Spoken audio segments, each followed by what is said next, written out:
Triggered by the world's fascination with anything with a high ground clearance, Suzuki decided to make this, the Suzuki S-Presso.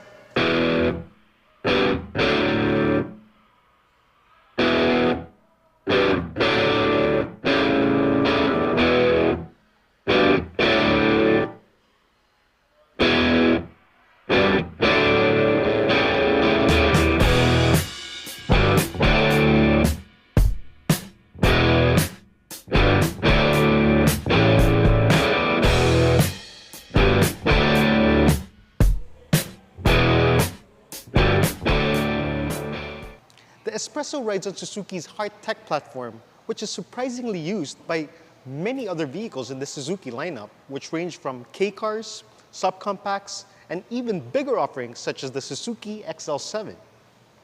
Some may think of this as a crossover, and if you're really ambitious, maybe even an SUV, but in my book, this is still a hatch on stilts.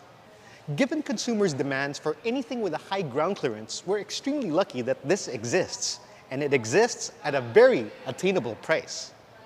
But what are some of the compromises that come with owning such an affordable vehicle?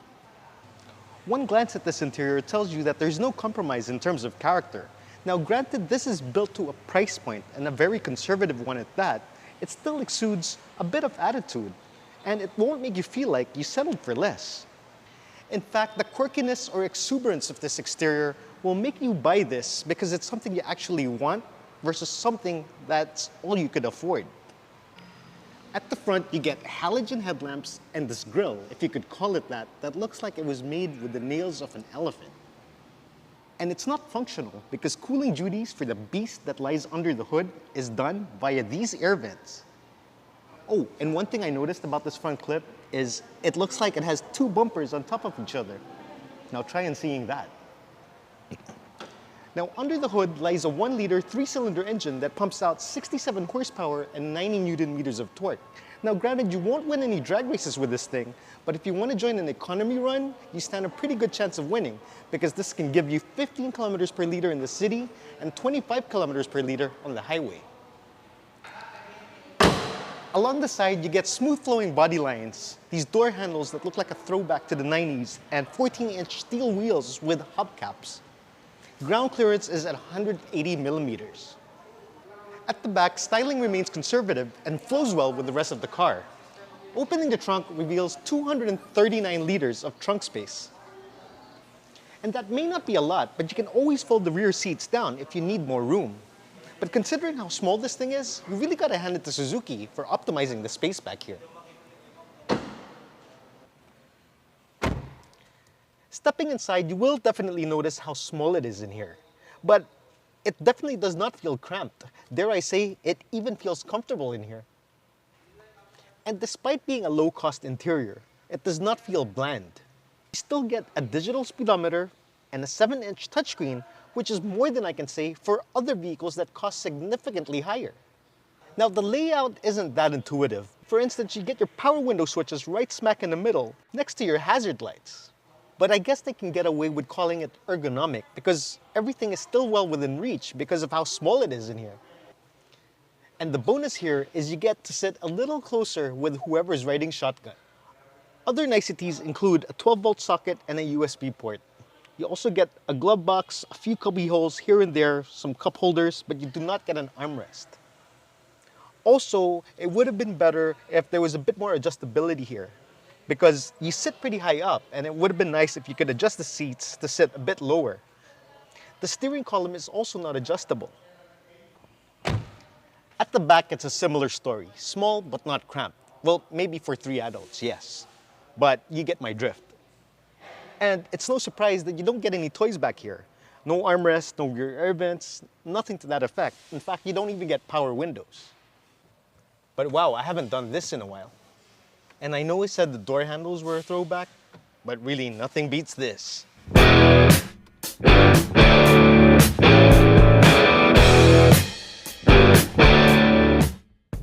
Let me start off by saying that this is probably the smallest vehicle I've ever driven. I mean, I can reach the right side window without even stretching. But the thing is, you sit pretty high. Too high, in fact. I feel like my head is so close to the ceiling. And if you get too close to the stoplight, you're gonna have to tilt your head a bit to see if it's green.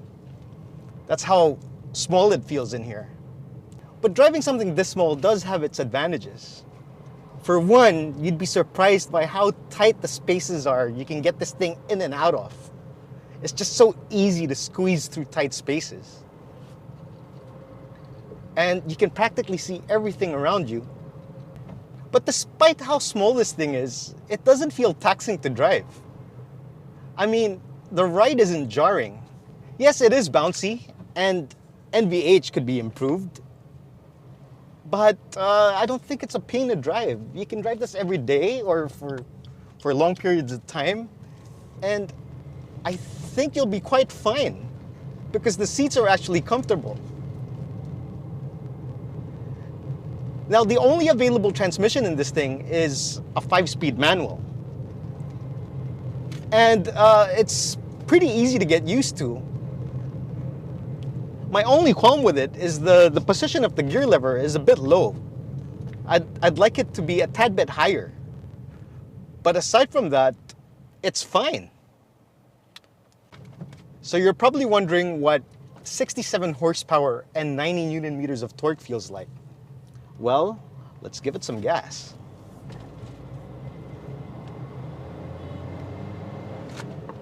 Oh, and this thing doesn't have a tachometer, so you have to play it by ear. But it's definitely not a slouch. No, not at all. It's not the quickest thing on the planet, but it won't leave you wanting for more. And the best part about it is it gives you the sensation of speed because of how light and how small it is. The funny thing is, I have no idea how fast I'm going unless I look at this big digital speedometer. If someone was to read this out to me and tell me I'm going 80, I'd probably believe them. And the only indication that you're accelerating is when you hear the purr of that 1-liter engine. But as far as sinking you in your seat, nope, that ain't gonna happen. Plus, the center of gravity is pretty high. So you need to be a bit cautious when going around the bends. There you go. Easy does it. So this is really something that's designed to get you from point A to point B. It does not try to be a sports car, it does not try to be a luxury car. It is what it is. And you really can't fault it for that. But at the very least, it gets the job done. And I think the highlight of this drive is really how comfortable the seats are. Because my thighs are firmly planted, and it doesn't feel like I'm sitting on a park bench. And for something at this price point, you really can't complain. To be in your own private space with comfortable seats and air conditioning is really all you could ask for, considering how much this thing costs. And I'm not saying that driving this feels like you're settling for less or you're in a piece of turd on wheels. No, definitely not. The Suzuki S-Presso can be yours for 523,000 pesos. And that's quite a steal for a brand new car. But the best part about this is, despite being affordable and small, it really won't make you feel like you've settled for less.